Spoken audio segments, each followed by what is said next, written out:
Olá pessoal, bom dia, boa tarde, boa noite a todos os senhores que são inscritos no nosso canal Anotações de Processo Civil. Se você ainda não é, eu sou o professor Arthur Vieira e depois que eu concluí o meu doutorado em Direito Processual, eu resolvi me dedicar a esses veículos de comunicação para que eu pudesse transmitir aos senhores conhecimento jurídico de qualidade e de forma gratuita.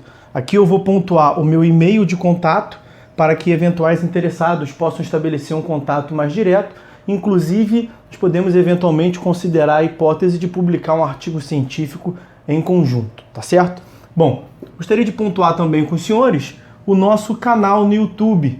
Se você ainda não é inscrito, basta clicar no ícone do livro que fica no canto inferior do vídeo para que você se inscreva. Sugiro também que você clique no ícone do sininho para que você possa ativar as notificações dos vídeos que são constantemente disponibilizados por aqui.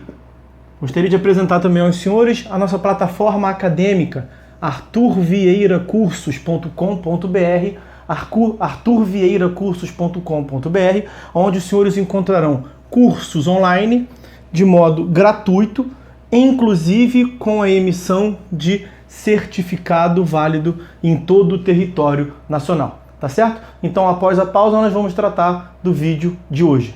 Então, meus amigos, dando continuidade ao estudo das providências preliminares, eu quero hoje ver com os senhores as espécies de providências preliminares. Nós já mencionamos as três primeiras, que são aquelas que encontram-se elencadas no código. Vimos que nós vamos tratar até com outro nome aqui. O código tem uma denominação diferente. E nós vamos abordar cada uma dessas modalidades que são previstas no CPC, no capítulo próprio, nas aulas em separado. As providências preliminares em espécie serão objeto de aulas próprias. Eu quero ver hoje aqui com vocês, como eu havia dito, existem providências preliminares típicas e providências preliminares que seriam atípicas. Então, a primeira das providências preliminares seria a réplica. A réplica que se dá nas hipóteses em que nós temos defesa processual. Quando estou falando de defesa, os senhores sabem certamente, é contestação. Contestação é onde é a peça processual, o veículo processual pelo meio do qual o réu oferece a sua defesa, ou defesa de mérito indireta. Aqui o importante é ter em mente que nesses casos o réu trouxe fatos novos. Bom, mas falaremos sobre a réplica posteriormente. A segunda das providências preliminares é a não incidência dos efeitos da revelia. Veja, por que não incidência dos efeitos da revelia? Porque se o efeito material de presunção da veracidade é o efeito principal, os efeitos processuais, de modo geral, o principal efeito processual, que é o do julgamento antecipado do mérito, depende dele, do efeito material. Então, por isso nós temos dois efeitos que não se operam. Quando o efeito material não se dá, e quais hipóteses que nós não teremos o efeito material? No artigo 345, no artigo 72, inciso 2º, curador especial, 121, parágrafo único da assistência, nós já falamos sobre isso na aula de revelia. Então, veja, o que eu mencionei também na aula passada, é uma advertência do legislador para o juiz. Cuidado, excelência. Não vai tocar esse processo sem permitir ao autor a réplica, a alegação dos fatos novos.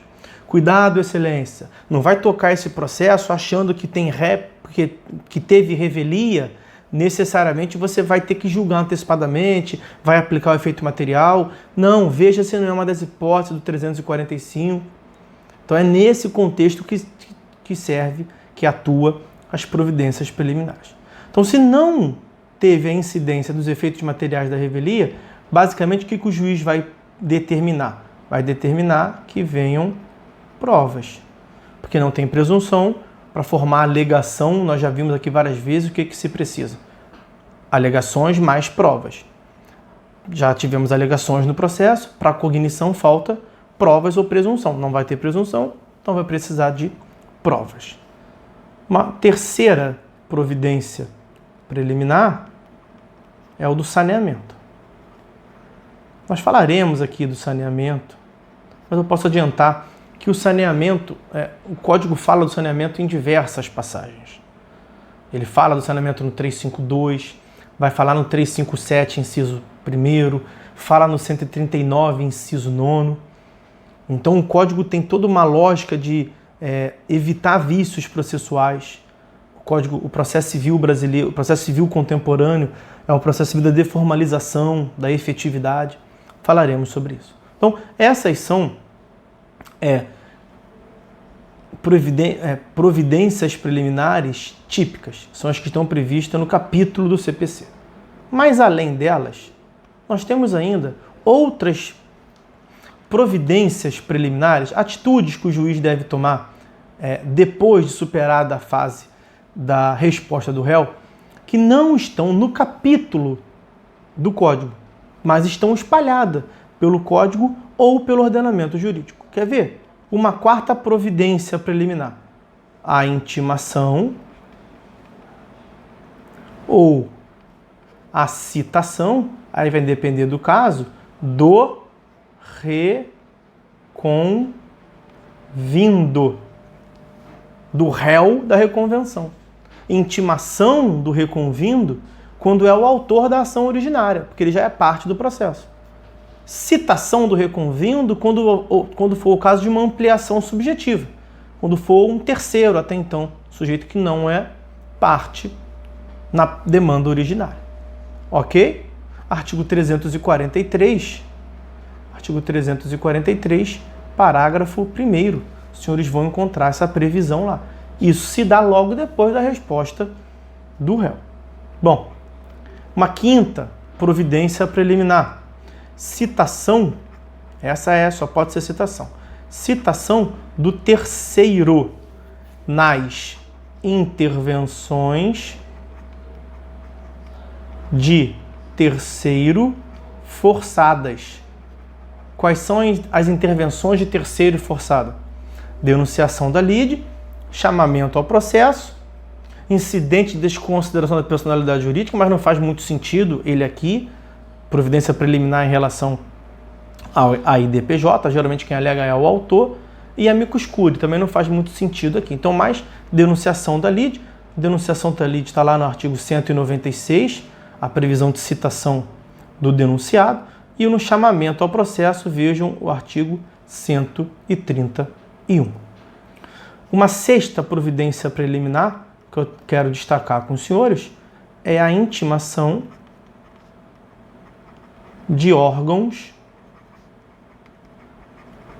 ou entidades que devam participar obrigatoriamente.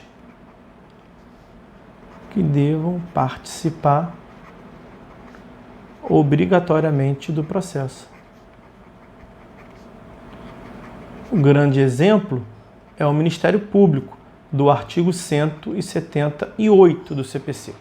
Mas o Ministério Público não é o único órgão que, em certos casos, deve participar do processo. Nós temos também o CAD, a CVM, ICMBio, IFAM, IBAMA. Então, tem diversos órgãos que, a depender da matéria, aqui é uma ideia de competência entre aspas, né? Mas a atuação deles de acordo com a matéria versada na causa. O juiz vai determinar, portanto, a intimação desses órgãos ou entidades a depender da matéria versada na demanda. Uma sétima providência preliminar, dar vista ao autor dos documentos juntados pelo réu na contestação, artigo 437, uma oitava, nós falaremos melhor sobre isso, né, no capítulo, nas aulas sobre provas. Uma oitava providência preliminar é a intimação para especificação de provas, quando as partes ainda, até agora, só solicitaram provas de modo genérico. Quem nunca viu? Protesta por todas as provas em direito admissíveis. E aí, portanto, é nesse momento que o juiz vai intimar para que elas, se o juiz não formou seu convencimento, o processo deve seguir, então ele deve seguir pedindo para que as partes indiquem quais provas pretendem produzir. E, por fim, o juiz vai nomear curador especial na hipótese do artigo 72, inciso 2º, que nós já mencionamos aqui quando do estudo da revelia. 72, inciso 2º é aquele que fala do réu revel preso, ou réu revel citado por edital ou citado por hora certa, citação ficta. O juiz, ao invés de decretar o efeito material da revelia, o juiz vai lhe nomear curador especial. Curatela especial que é exercida pela Defensoria Pública e pelo parágrafo único do artigo 341, não está sujeito ao ônus da impugnação especificada. Resumidamente, pode oferecer uma defesa, uma contestação genérica. Bom, então vejam, essas são as providências preliminares que, de modo geral, o juiz deve observar nessa fase do procedimento, tá certo? Percebam, uma vez mais, eu quero destacar isso, no capítulo do Código, providência preliminar é um gênero que comporta essas 3 espécies aqui. Mas não são apenas essas 3 espécies que, na sua essência, ontologicamente, comportam a noção de providência preliminar. Tá certo? Bom, então, meus amigos, vamos ficando por aqui. A partir do próximo vídeo, a gente sai das noções gerais, uma parte geral das providências preliminares. A partir do próximo vídeo, nós vamos ver cada uma dessas 3 providências preliminares típicas. Vamos ver as providências preliminares em espécies, porque as outras que estão grafadas aí em preto, as providências preliminares atípicas que estão espalhadas pelo código, ou nós já vimos aqui pelo curso, ou nós ainda iremos ver no momento próprio, tá certo? Então, tá certo. Então agora sim, meus amigos, fiquem todos com Deus e até a próxima.